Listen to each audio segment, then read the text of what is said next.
ರಣಹದ್ದು ಮೀಡಿಯಾಗಳ ರಕ್ತದಾಹ.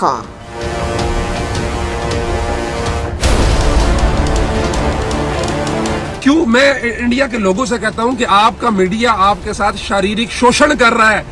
इतना प्रोपेगेंडा, इतना झूठ और ये तो जबरी जिनसी ज्यादती कर रहा है आपके साथ. ಯುದ್ಧದ ವಿಷಯದಲ್ಲೂ ಊಹಾಪೋಹ.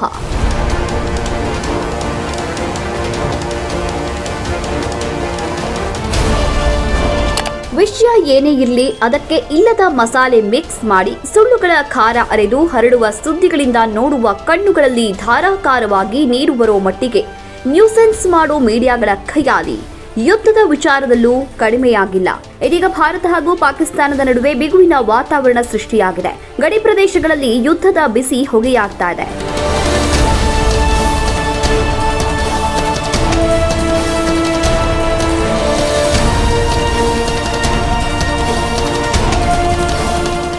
ಭಾರತೀಯ ಸೇನೆ ಪಾಕಿಸ್ತಾನಕ್ಕೆ ನುಗ್ಗಿ ಉಗ್ರರ ನೆಲೆಗಳ ಮೇಲೆ ದಾಳಿ ಮಾಡಿ ಬಂದ ಮೇಲೆ ಯುದ್ಧದ ವಾತಾವರಣ ಸೃಷ್ಟಿಯಾಗಿರೋದಂತೂ ಸತ್ಯ. ಹಾಗಂತ ಎಲ್ಲಿಯೂ ವಾರ್ ಡಿಕ್ಲೇರ್ ಆಗೇ ಇಲ್ಲ.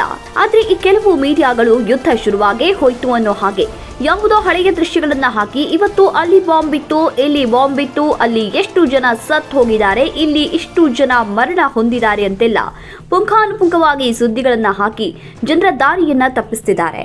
ಇದು ನಿಜಕ್ಕೂ ಕೂಡ ಅಕ್ಷಮ್ಯ. चुप कर यार, ये दोनों साथ रहे तो रोते बहुत ही है. अरे यार ये तो बहुत खतरनाक हो गया यार.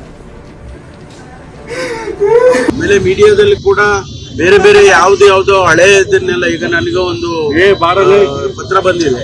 ಅದರಲ್ಲಿ ಹಳೆಯದನ್ನೆಲ್ಲ ತೆಗೆದು ಮೀಡಿಯಾದಲ್ಲಿ ಹಾಕ್ತಿದ್ದಾರೆ. ಯಾರು ಹಾಕ್ತಾ ಇದ್ದಾರೆ ಗೊತ್ತಿಲ್ಲ. ಸೋಷಿಯಲ್ ಮೀಡಿಯಾದಲ್ಲಿ ಅವೆಲ್ಲ ಹಳೆ ಚಿತ್ರಗಳು ಅವೆಲ್ಲ ಈ ಪಿಕ್ಚರ್ ನಲ್ಲಿ ತೋರಿಸ್ತಾ ಇದ್ದಾರೆ. ಅದು ಕೂಡ ಒಳ್ಳೇದಲ್ಲ. ಅದನ್ನು ಈಗ ನಮ್ಗೆ ಬಂದಿದೆ, ಲೆಟರ್ ಬಂದಿದೆ. ಹಾಗಾಗಿ ನಾವೆಲ್ಲ ರೆಸ್ಟ್ರೆಂಟ್ ಆಗಿರಬೇಕು ಈ ವಿಚಾರದಲ್ಲಿ. ಮತ್ತು ದೇಶದ ರಕ್ಷಣೆಗೆ ನಾವೆಲ್ಲ ಜೊತೆಯಲ್ಲಿ ನಮ್ಮ ಮಿಲಿಟರಿ ಫೋರ್ಸಸ್ ಜೊತೆಯಲ್ಲಿ. ಸಾಮಾಜಿಕ ಜಾಲತಾಣಗಳಲ್ಲಿ ಸುದ್ದಿ ಹಬ್ಬಿಸುವವರಿಗಂತೂ ಕೊನೆಯೇ ಇಲ್ಲ. ಕೇವಲ ವ್ಯೂಸ್ ಹಾಗೂ ಲೈಕ್ಗಳಿಗೋಸ್ಕರ ಎಂತಹ ಸುಳ್ಳನ್ನು ಹಬ್ಬಿಸ್ತಾರೆ. ವಿಚಿತ್ರ, ಇಂತಹ ಸೋಷಿಯಲ್ ಮೀಡಿಯಾಗಳ ಜೊತೆಗೆ ದೊಡ್ಡ ದೊಡ್ಡ ಮೀಡಿಯಾಗಳು ಪೈಪೋಟಿಗೆ ಬಿದ್ದು ಅಷ್ಟೇ ಬೇಜವಾಬ್ದಾರಿತನದಿಂದ ವರ್ತಿಸ್ತಾ ಇರೋದು ನಿಜಕ್ಕೂ ಕೂಡ ದುರಂತ.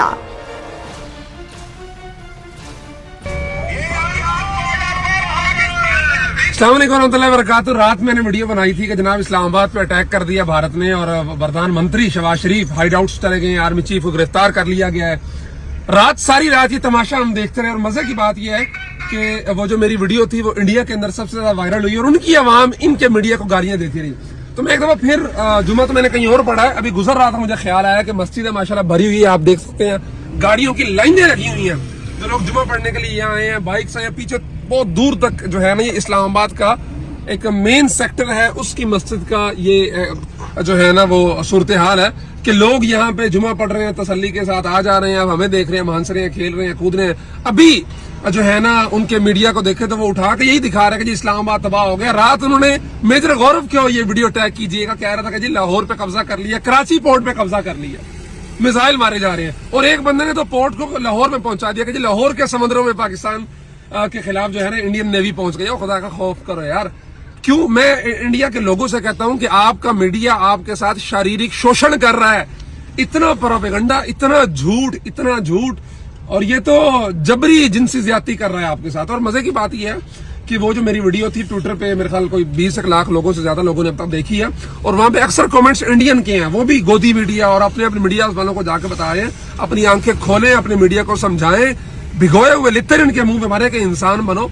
और ये बात अपने पाकिस्तानियों के लिए भी है कि जंग जो होती है वो मैदान के साथ साथ प्रोपेगेंडे के जोर पर भी लड़ी जाती है. तो आपने किसी किस्म के प्रोपेगेंडे का शिकार नहीं होना. जो मुस्तनद लोग हैं, ऑथेंटिक खबरें देने वाले लोग हैं, उनको फॉलो करना है. वरना हड़ा हुड़ी उधर इतने मिसाइल गिर गए, उधर इंडियन तैयारा गिर गया, उधर ये हो गया, ये तो सब कर रहे हैं. तो अल्हम्दुलिल्लाह हम मुस्तनद जराए से मुस्तनद बातें जो है आप तक पहुंचा रहे हैं. और अभी तो एक सेक्टर की मस्जिद आपको दिखाई है. मैं कोशिश करता हूँ अभी हम आपको main Islamabad parliament house, Faisal मस्जिद, मेट्रो, ये वो सारी चीजें दिखाएं कि जी इस्लामाबाद रवां दवां है, किसी को कोई फर्क नहीं पड़ा है, कोई हाइड आउट्स में नहीं गया है, कुछ भी नहीं है. बंद कर दो. ಹೇಗಾದ್ರೂ ಸರಿ ಜನ ನಮ್ಮ ಕಡೆಗೆ ನೋಡ್ಬೇಕು, ಆಮೇಲೆ ಬೈಕೊಂಡ್ರೂ ಪರವಾಗಿಲ್ಲ ಅನ್ನೋ ಮನೋಭಾವದಿಂದ ಮೀಡಿಯಾಗಳು ದಾರಿ ತಪ್ಪಿ ಹಾಳಾಗ್ತಾ ಇವೆ. ಬೇರೆಲ್ಲ ಹಾಳಾಗಿ ಹೋಗ್ಲಿ, ದೇಶದ ಭದ್ರತೆ ಹಾಗೂ ಯುದ್ಧದಂತಹ ತುರ್ತು ಸಂದರ್ಭಗಳಲ್ಲಿಯೂ ಈ ರೀತಿಯ ಸುಳ್ಳು ಸುದ್ದಿಯನ್ನ ಹರಡಿ ವಾತಾವರಣವನ್ನ ಕದಡುವ ಈ ಮಾಧ್ಯಮಗಳ TRP ಹಪಾಹಪಿ ರಕ್ತದಾಹಕ್ಕಿಂತ ದೊಡ್ಡದು.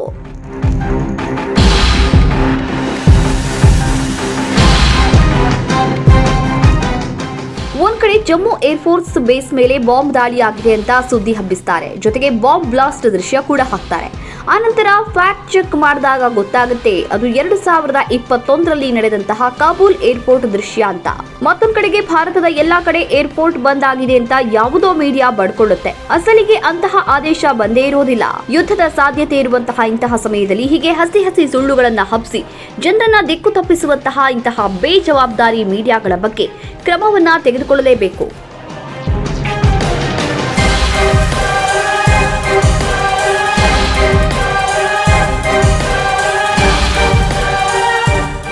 ಇಂತಹ ಮೀಡಿಯಾಗಳಿಗೆ ಧಾರ್ಮಿಕ ಸೂಕ್ಷ್ಮತೆಗಳಂತೂ ಅರ್ಥ ಆಗೋದೇ ಇಲ್ಲ.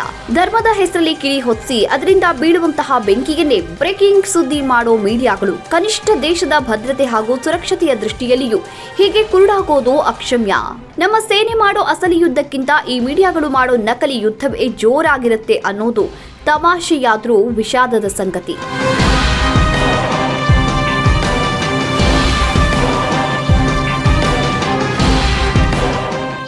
ನಮ್ಮ ಸೇನೆ ನುಗ್ಗುವ ಮೊದಲೇ ಮೀಡಿಯಾಗಳು ಶತ್ರುಗಳ ಮೇಲೆ ಆಕ್ರಮಣ ಮಾಡಿ ಸುದ್ದಿಯನ್ನ ಹಾಕ್ತಿರ್ತಾವೆ. ಸೇನೆಗಿಂತ ಮೊದಲೇ ಮೀಡಿಯಾದವರೇ ಪಾಕಿಸ್ತಾನವನ್ನ ಆಕ್ರಮಣ ಮಾಡಿರುತ್ತಾರೆ. ಇದಕ್ಕಾಗಿ ಯುದ್ಧದ ಹಳೆಯ ದೃಶ್ಯಗಳಿಗೇನು ಇವರ ಬಳಿ ಕೊರತೆ ಇರೋದಿಲ್ಲ.